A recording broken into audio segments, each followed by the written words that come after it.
د افغانانو ارمان. افغانستان د افغان کور نن را تړنګ ښکارېږي. افغانه جوړ که دغه کور داسې بدرنګ ښکارېږي.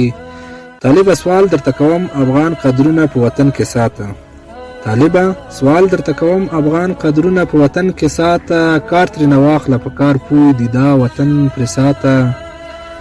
40-50 کاله مو عمر په جنګونو تیر شو. 40-50 کاله مو عمر په جنګونو تیر شو. د ډېر عمر تر لاس لاندې د بهرنیو په ګوندونو تیر شو. امریکا هم افغان تنکي ځوانان په ډرون وویشتل. په یو او بل نوم یې وژل او یو پر بل یې ویشتل. نن مو په کلي او کوڅو کې یتیمان په ګدایۍ پسې ځي. څوک لیوني دي څوک په یوه ټوټه ډوډۍ پسې ځي. خالقه خدایه هغه وخت او ارمانونه به مو کله راځي. خالقه خدایه هغه وخت او ارمانونه به مو کله راځي چې افغان جوړ کړي دا وطن بهرنی لاس نه راځي. نجیبه څه له دا ګیلې او شکایت له دنیاوالو کوي.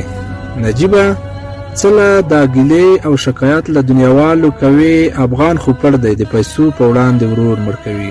افغان خو پړ دی د پیسو په وړاندې ورور مړ کوي.